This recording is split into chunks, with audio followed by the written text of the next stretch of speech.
At least 33 people have been killed in the strongest typhoon to hit the Philippines this year, with alarming reports of destruction on islands that bore the brunt of the storm. The Centers for Disease Control and Prevention Director Rochelle Walensky warned that the Omicron variant is expected to become the dominant strain in the U.S. A man seen by police as a potential suspect in a deadly fire at a Japanese mental health clinic was in a critical condition today, according to reports, a day after the blaze claimed 24 lives. And Europe is the global coronavirus hotspot, recording 62% of the world's total cases in the past 7 days, while the 5 countries with the world's highest infection rates are all European.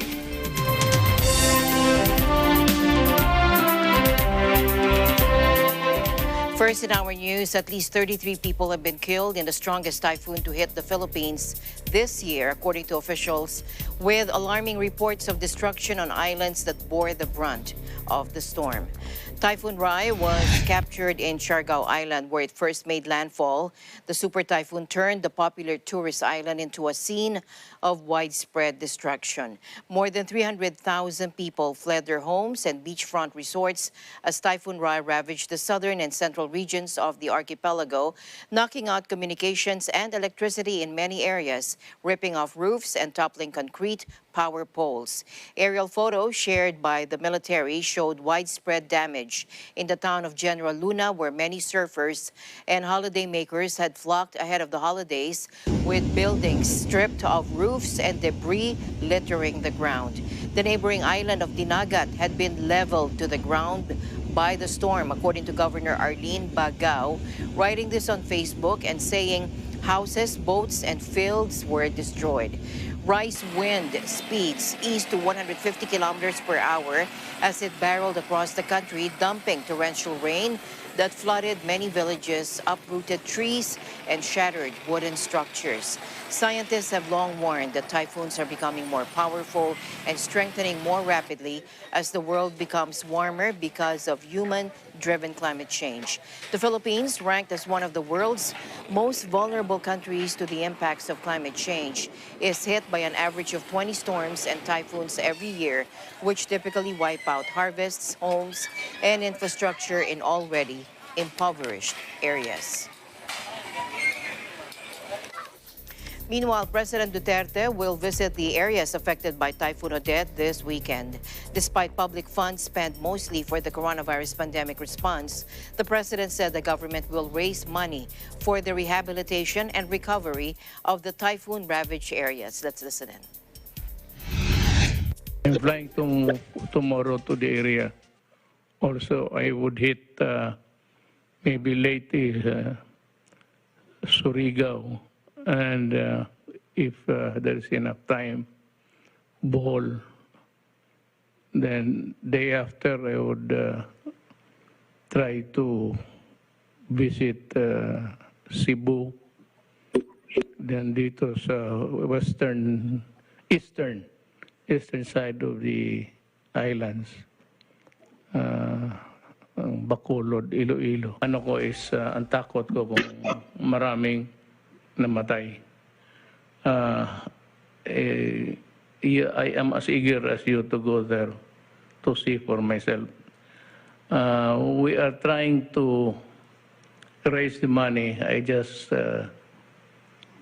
was also late. I was talking with the budget. Alam mo, depleted yung budget natin immensely because of the COVID. Naubos talaga yung pera natin. We prioritize the expenses. These typhoons, they are the imponderables. The president said he is more worried about human lives than damage to structures and infrastructures of the government. During the same briefing, NDRRMC Executive Director Ricardo Jalad said at least 84,674 families or 338,664 individuals have been evacuated. Rai was a super typhoon when it smashed into the popular tourist island of Siargao on Thursday, packing maximum sustained winds of 195 kilometers per hour. According to Gulf News, meanwhile, officials have shut down the Mactan-Cebu International Airport until further notice due to the severe damage wrought by Rai. The onward flights of thousands of Filipinos who flew home for the holidays and are currently quarantining in government-designated facilities in Cebu, though their final destination is elsewhere, remains unclear. The extent of the damage to Metro Cebu, the Philippines' second biggest city, and other islands has yet to be known. On Friday night, most of Cebu still has no power as utility posts were felled by the storm. Power and communication lines were also cut in many towns and cities in the Visayas and northern Mindanao. Now, as earlier mentioned, Typhoon Rai was captured in Siargao Island, where it first made landfall on Thursday. The super typhoon turned the popular tourist island into a scene of widespread destruction. Take a look.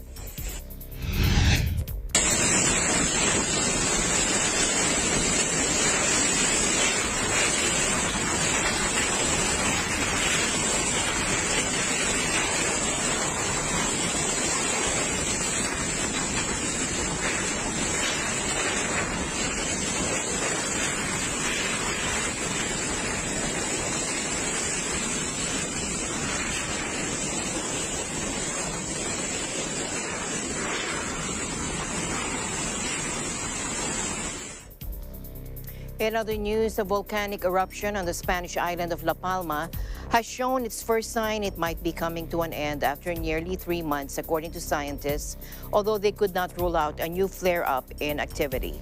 The eruption of the Cumbre Viejo volcano has ebbed and flowed since it first began spewing lava on September 19, forcing the evacuation of over 7,000 people and destroying nearly 3,000 buildings. But since Monday evening, seismic activity has been very weak and there is no lava flow and the volcano is only sporadically releasing smoke, according to the director of Spain's National Geographic Institute in the Canary Islands, Maria Jose Blanco. For the eruption to be considered officially over, quote, the recorded and observed data of volcanic activity must be maintained at current levels for 10 days, she added. While the current data corroborated the signs of exhaustion of the eruptive process, she warned that a new upturn in activity and the emission of runoff cannot be ruled out. This is La Palma's longest eruption and the third in a century, with previous ones in 1949 and 1971. In other news, an earthquake shook Milan in northern Italy today, prompting some people to rush into the streets, but there were no immediate reports of damage, according to emergency services today. The tremor, estimated at 4.4 magnitude by the National Institute of Geophysics and Volcanology, or INGV, was felt throughout the Lombardy region, but firefighters said they had not received any calls for help. The epicenter was in Bonate Soro, a town near Bergamo. Its mayor, Carlo Previtali, told reporters that there was no particular panic or alarm among the residents. Locals took to Twitter to complain that after a fourth wave of the coronavirus, an earthquake was all that was needed. Lombardy was hit the hardest by the virus at the start of the pandemic early last year. Italy is no stranger to earthquakes. Most are mild and cause little or no damage. The last big one, a 5.3 quake, which hit central Italy in 2017, killed 34 people. In other news, 12 people, including 3 foreigners, died Friday in flash floods which swept through northern Iraq after torrential rains in Arbil, capital of the autonomous Kurdistan region, according to an official. In a country dealing with severe drought, many were caught by surprise as powerful storm water started surging into their homes in the city's eastern suburbs before dawn. Provincial Governor Omid Koshnau said a 10-month-old baby, a Turk, and 2 Filipino nationals were among the 12 people killed. Iraq has been hit by a succession of extreme weather events. It has endured blistering temperatures and repeated droughts in recent years, but has also experienced intense floods made worse when torrential rain falls on sun-baked earth. Experts have warned that record low rainfall compounded by climate change are threatening social and economic disaster in war-scarred Iraq. The effects of low rainfall have been exacerbated by falling water levels on the Tigris and Euphrates rivers as a result of dam building in neighboring Turkey and Iran, Samad Hadid of the Norwegian Refugee Council has said. To pandemic news now, the World Health Organization warned Omicron was spreading at an unprecedented rate and urged countries to act. Take a look. And the reality is that Omicron is probably in most countries, even if it hasn't been detected yet. Omicron is spreading at a rate we have not seen with any previous variant. Michael Osterholm, director of the Center for Infectious Disease Research and Policy at the University of Minnesota, told CNN that, quote, "We're really just about to experience a viral blizzard in the next 3 to 8 weeks, and we're going to see millions of Americans going to be infected with this virus, and that will be overlaid on top of Delta, and we're not yet sure exactly how that's going to work out." Omicron now accounts for around 3% of cases in the U.S., a figure that is expected to rise rapidly, as has been seen in other countries. The U.S. is the nation hit hardest by the pandemic, and it crossed 800,000 known COVID deaths on Tuesday, according to a Johns Hopkins University tracker. Staying in the U.S., the Centers for Disease Control and Prevention Director Rochelle Walensky warned that the Omicron variant is expected to become the dominant strain in the U.S. Take a look.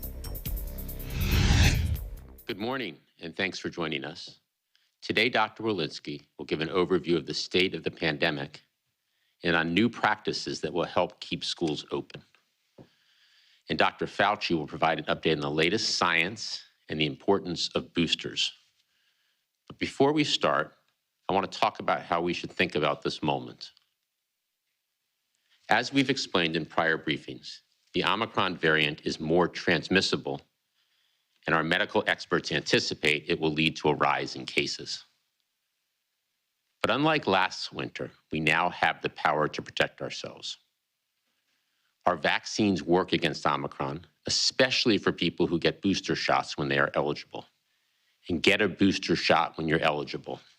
At least 39 states and over 75 countries have reported confirmed cases of the Omicron variant. And although Delta continues to circulate widely in the United States, Omicron is increasing rapidly, and we expect it to become the dominant strain in the United States, as it has in other countries in the coming weeks. We've seen cases of Omicron among those who are both vaccinated and boosted, and we believe these cases are milder or asymptomatic because of vaccine protection. We are in a situation where we are now facing a very important Delta surge, and we're looking over our shoulder at an oncoming Omicron surge. Clearly, unvaccinated individuals, as Jeff said in the beginning, are really at a high risk of serious involvement, including hospitalization. The fully vaccinated are doing much better off, but as I've shown you in the previous 5 or 6 slides, the optimum protection is fully vaccinated plus a boost. So the bottom line of what we've been telling you all along, it is critical to get vaccinated. If you are vaccinated, it is critical for optimal protection to get boosted.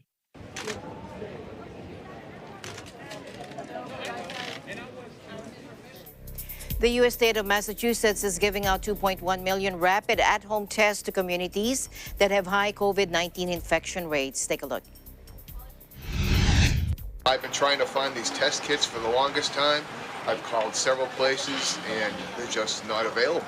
So when I saw the city was giving them out, I said, first opportunity, I'm going to come and get them. So today we're passing out home testing kits for folks to test themselves for COVID inside of the comfort of their own home. You get a little box with 2 tests inside, and you collect your own sample at home and you put it in a droplet and you test that droplet on a card that comes inside the box. You can use it before going to a holiday party, you can use it before having dinner with a friend, you can use it before if you feel like you were exposed at work and you don't have a chance to go get a test, a PCR test somewhere, or the lines are long, so you can use it in lieu of that. I think people are really scared of catching the Omicron variant, infecting their friends and family. I think a really big concern here is infecting elderly relatives, grandparents, things like that. In the city of Chelsea, kits are distributed in the street through Green Routes and Chelsea Community Connections in the morning as parents take their children to school and people are on their way to work. According to NBC Boston, only 1 case had been officially reported in Massachusetts as of Wednesday, but the city of Boston reported 3 cases of Omicron in its data from Wednesday, while the Boston Globe is reporting that as many as 15 cases have already been detected here. Neighboring Connecticut has reported more than 10 cases of Omicron. Thus far, Rhode Island reported its first case earlier this week, as did New Hampshire, Maine, and Vermont are yet to report a case of Omicron.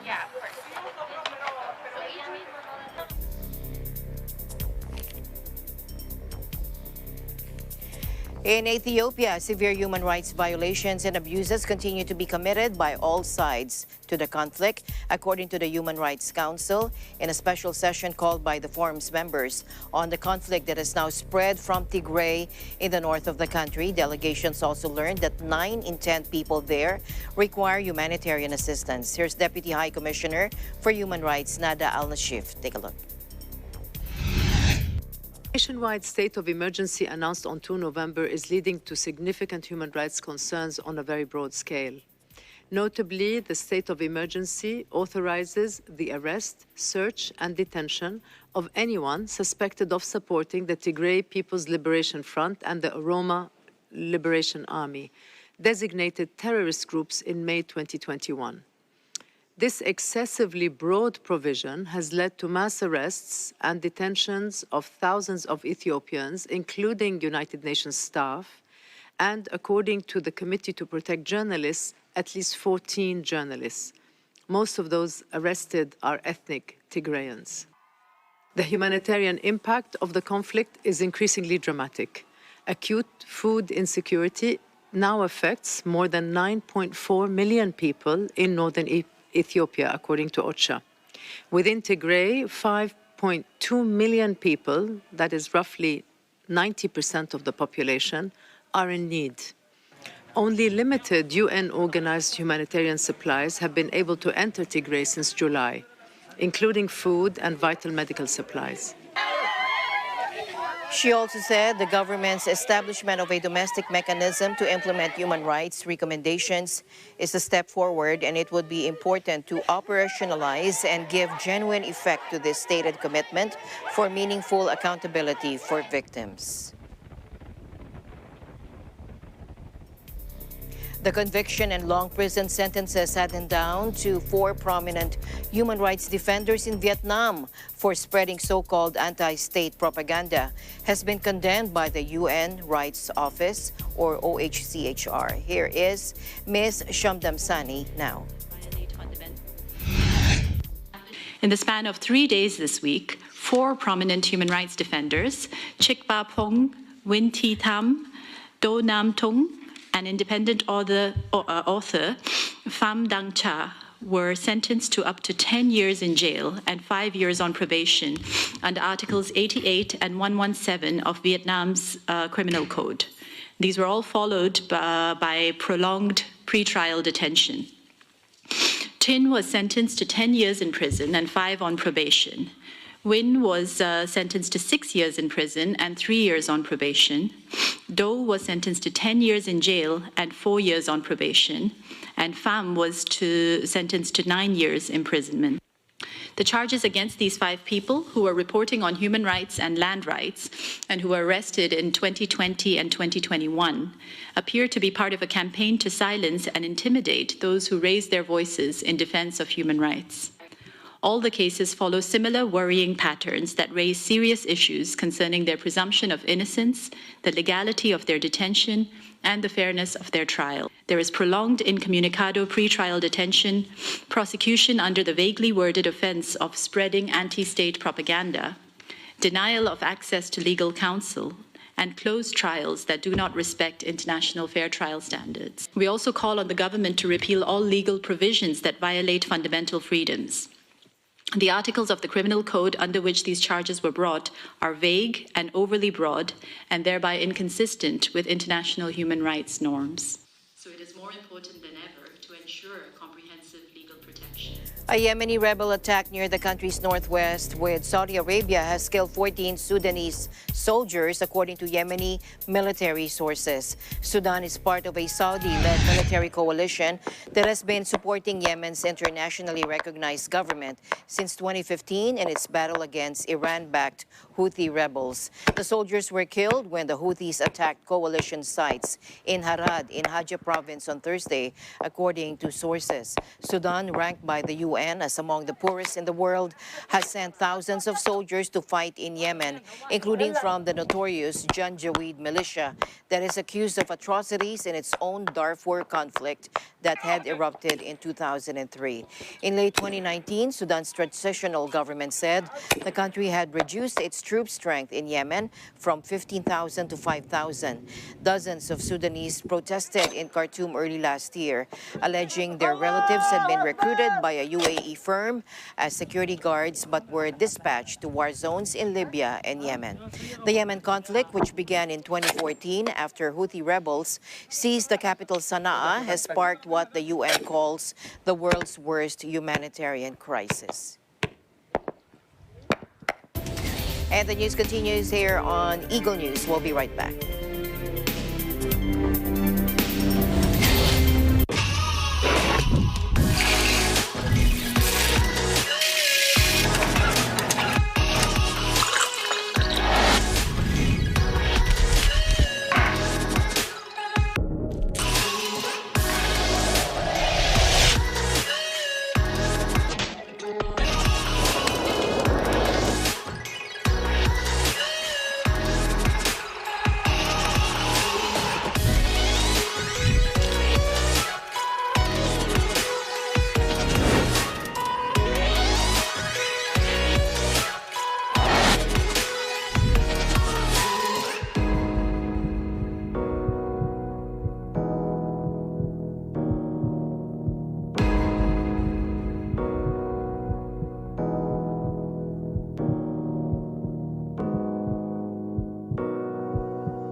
Mula noon hanggang ngayon, gabay natin ang MTRCB ratings sa matalino at responsableng panonood.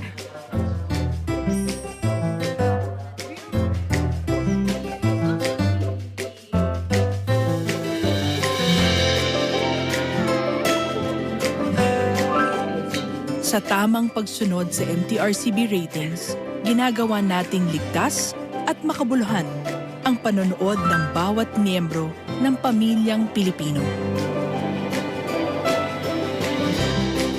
Lumipas man ang panahon, hanggang may pamilyang Pilipino, andyan ang MTRCB. When things are tough and all we want is a sweet treat, many of us turn to chocolates. Maaaring magbigay ng agarang kaligayahan ng tsokolate sa pagpapabuti ng ating damdamin pati na rin ng ating kalusugan. We are on the verge of putting the Philippines on the global chocolate map as the preferred source of premium chocolates.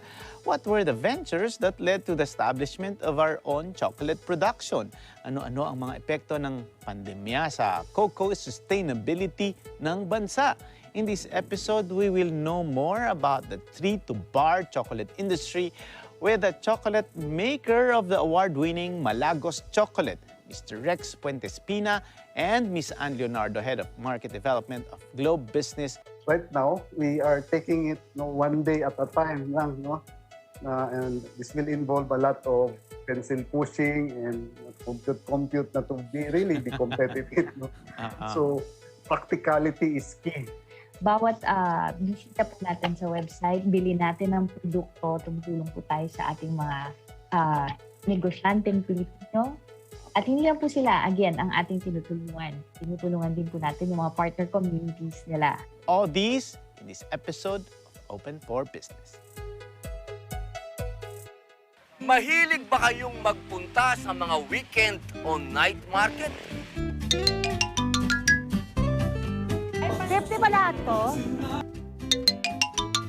Pagulong ako ng couple, bracelet. Hilig nyo rin bang bumisita sa mga attractions kasama ang buong pamilya? Tara na sa Central Weekend Market at sa Philippine Arena Night Market. Busog na ang mga tiyan nyo, sold pa ang pasyal sa mga attractions dito. At hindi lang tayo mamamasyal. Aalamin din natin paano nga ba magkaroon ng kabuhayan sa mga pasyalang ito. Ako po, si Robin Padilla. At ito po ang unlad, kagapay sa hanap buhay. Sa hanap buhay. Alam namin ang iyong pagsisikap. Dama namin ang iyong mga sakripisyo. Kita namin ang pagharap mo sa bawat pagsubok. Kaya sa kabila ng mga hamon ng buhay, nandito kami para umalalay. Kasi katulad mo, gusto rin namin ang magandang bukas para sa kanya. Hatid namin ang dekalidad na edukasyon at makabagong pasilidad sa abot kayang halaga. Kaya huwag ka na mangamba. Sasamahan ka namin tuparin ang mga pangarap niya.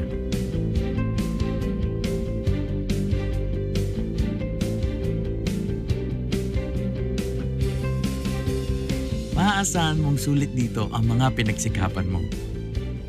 Sa aming mga makabagong pasilidad at sistema ng edukasyon. May lalabas natin ang aking talino at mga kakayahan niya. Kahit sa munting halaga, makakasiguro ka na makakasabay siya sa mabilis na pag-ikot ng mundo. Sa New Era, karamay mo kami sa bawat hamon. Kaagapay mo kami sa bawat hakbang.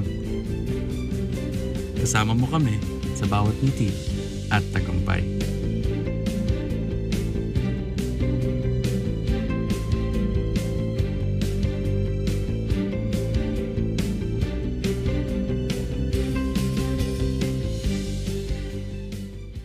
Mula noon hanggang ngayon, gabay natin ang MTRCB ratings sa matalino at responsableng panonood.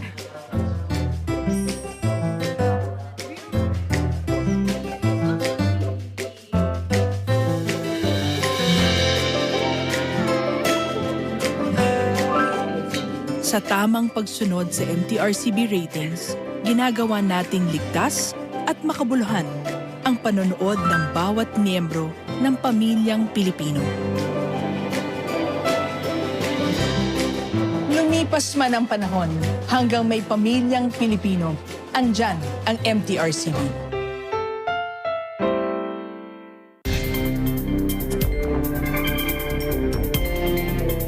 Welcome back. Back to pandemic news. Europe is the global coronavirus hotspot, recording 62% of the world's total cases in the past 7 days, while the 5 countries with the world's highest infection rates are all European. Bars and restaurants in Ireland will now close from 8 p.m. from Sunday until January 30 in a bid to slow the spread of the Omicron variant, Prime Minister Michelle Martin announced on Friday. The Prime Minister told the nation that all across Europe there needs to be very strong and immediate reduction in contacts between people as he announced the measures, which he acknowledged would be deeply disappointing for many. Martin also announced that indoor and outdoor events held earlier than 8 p.m. would be limited to 50% capacity, while weddings will be allowed a maximum of 100 guests. The measures were taken following advice from health officials on the new strain.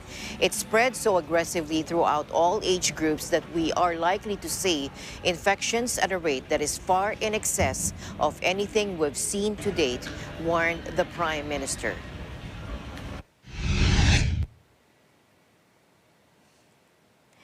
French Prime Minister Jean Castex on Friday likened the spread of the Omicron variant in Europe to lightning, adding it would be the dominant strain in France from the start of 2022. Nearly 3,000 people are in intensive care with COVID-19 in France, according to latest figures. Meanwhile, people will become eligible for booster jobs 4 months from the date of their second vaccination, down from 5, according to Castex. From Saturday, travelers will need to show a compelling reason for travel between Britain and France under shock new rules announced on Thursday by France to combat the Omicron variant of COVID-19. The only exceptions for needing a compelling reason are for French and European travelers returning to France and British passengers heading in the other restriction or direction. Now, Paris on Saturday said it was canceling its traditional New Year fireworks as Europe braced for tighter curbs to rein in the spread of the new strain. EU Chief Ursula von der Leyen has warned the Omicron coronavirus variant could be dominant in Europe by mid-January. Many countries have decided to reintroduce travel restrictions and other containment measures since it was first detected in South Africa last month. The mayor's office told AFP the fireworks will not take place, nor, unfortunately, will there be any DJ sets. And the British government on Friday reported 93,045 new coronavirus cases, a third consecutive record daily tally as the Omicron variant fuels a surge in infections across the country.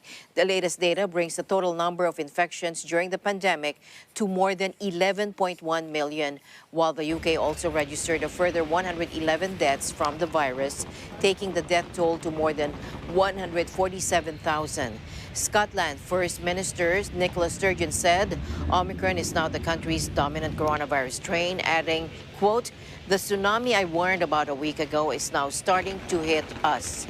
Britain is currently rolling out a mass booster drive in order to vaccinate as many people as possible before the end of the year. Prime Minister Boris Johnson said the aim was on trying to make sure that we not only have the fastest vaccine rollout in Europe, but also to avert some of the more damaging consequences of Omicron. And Denmark, which this week had the highest per capita new COVID infection rate, announced it will close cinemas, theaters, and concert halls and restrict restaurant opening hours. The government also plans to close other gathering places such as amusement parks and museums. The measures will come into force on Sunday morning for 4 weeks. Denmark, which sequences more samples than many other countries, is among those countries with the highest numbers of confirmed Omicron cases. Meanwhile, Denmark's Tastrup Vaccination Center is inoculating children against COVID-19 as the number of cases rise. Now, before his jab, 7-year-old William feels confident, while 8-year-old Samuel has food on his mind. Take a look.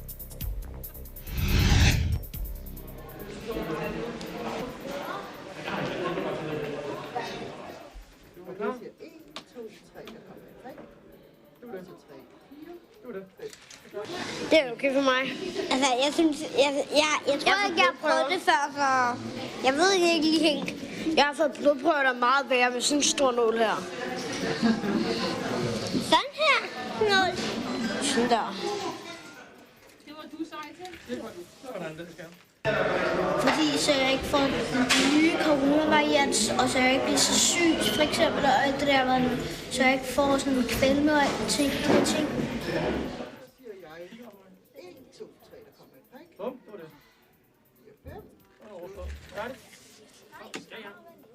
Rolig nu. Jeg kan ikke se det. Nej, det var ikke til at se. Det er sådan nærmest det værste. Ikke spøkke. Jeg håber, jeg kan få lov at stikke ind, for jeg har den her.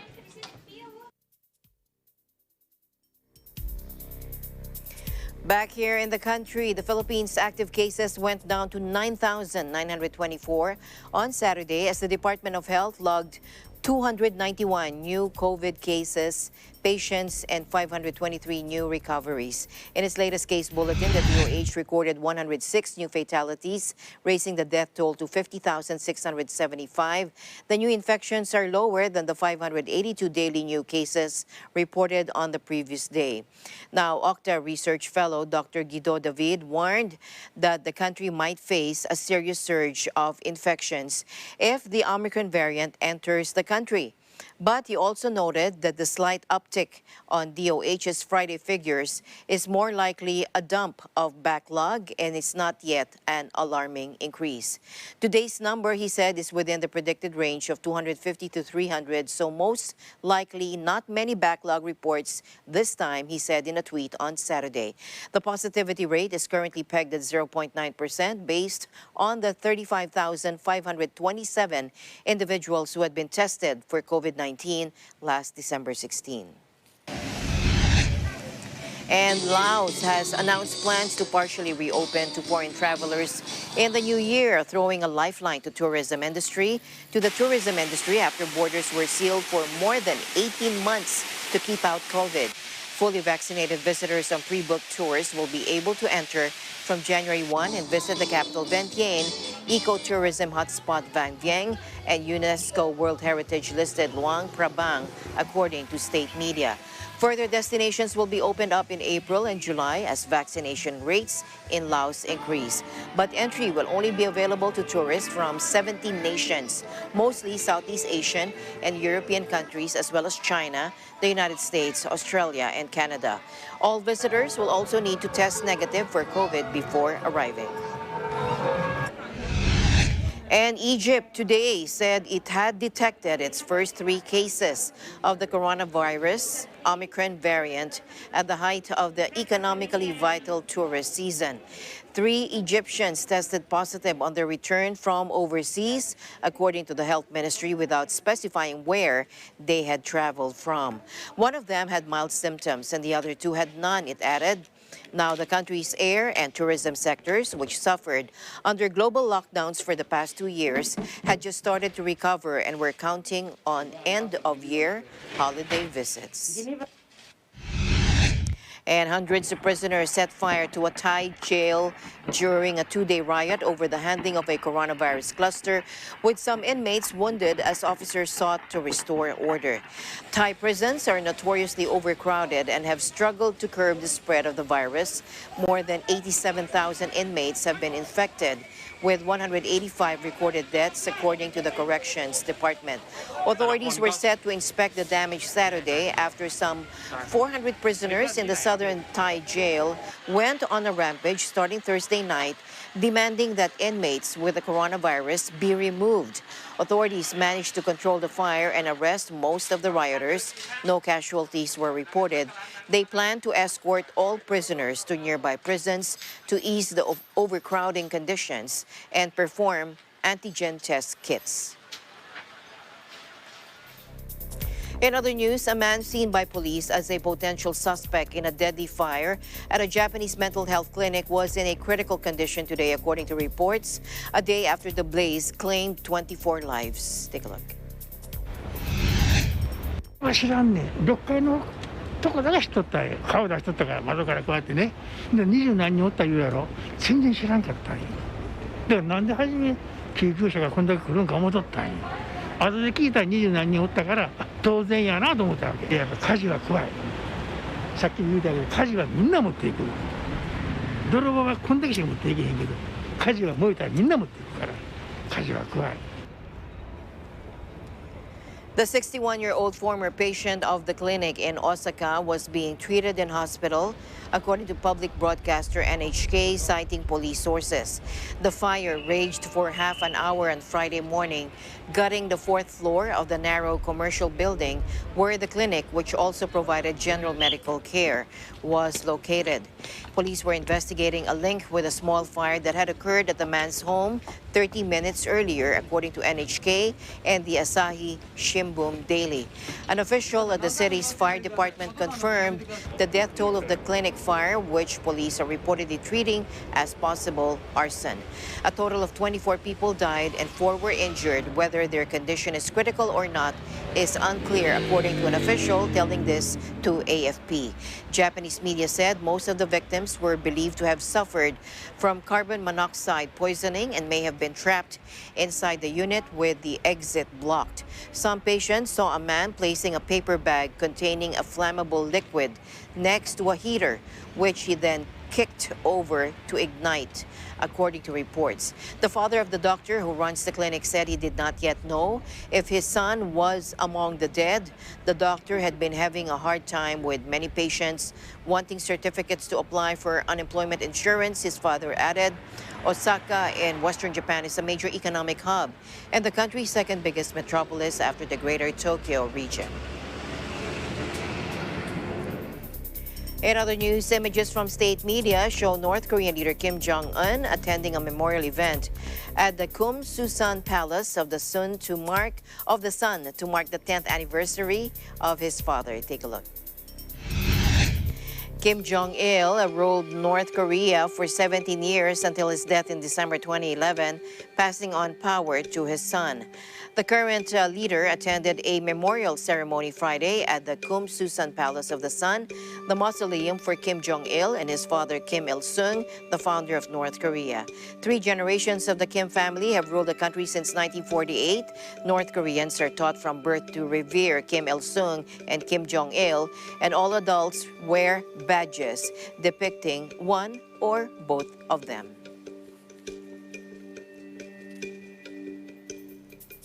A memorial to the victims of a bouncy castle tragedy that killed 5 children in Australia continued to grow Saturday as an outpouring of support drove donations over $1 million. 3 12-year-old boys and 2 girls, aged 11 and 12, were killed when the large inflatable castle lifted off the ground on Thursday in Devonport, northern Tasmania, according to police.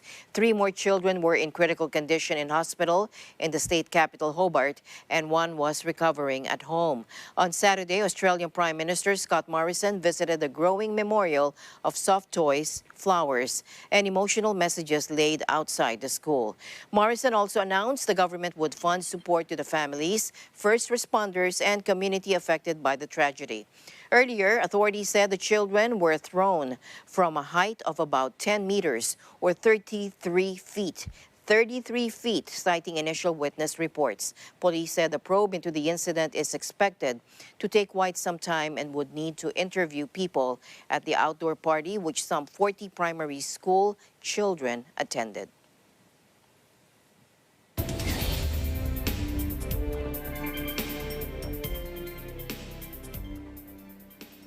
After facing staff shortages for several years, the traditional Bavarian restaurant Grünenbaum in the small German town of Dormitz has found a high-tech solution, hiring a robot named Hilde.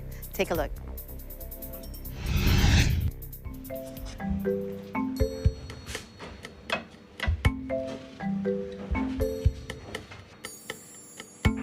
Ade. Was schaust mich so Ich bin schon fett. Macht mir den Weg frei. Ich habe es eilig.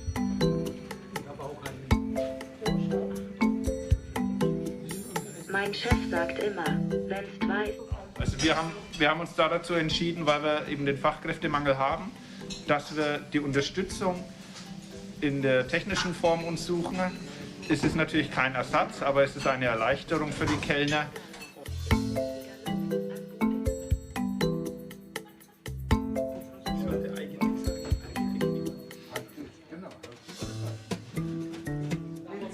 Der Roboter ist wahrscheinlich die Zukunft, aber schöne, nette Bedienung ist fast schön. Es gibt keinen Ersatz. Oder, ja. Aber es geht. Bestimmt spart das die Zeit, weil die Bedienung ist immer noch da und die serviert das zum Schluss. Und der Roboter, das ist die Zukunft.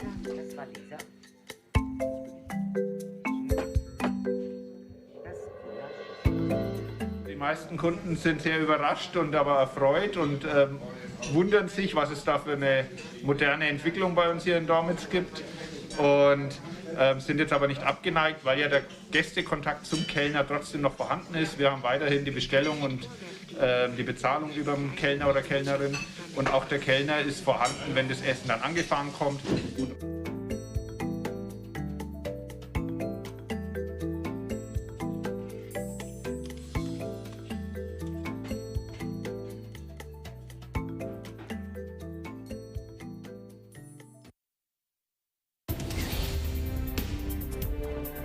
Thank you all for joining us, and that's all we have for you today. I'm Alma Angeles, and as I always say, at the end of the day, there remains so much more to be grateful for. We'll see you back on Monday. We live in interesting times. Good night.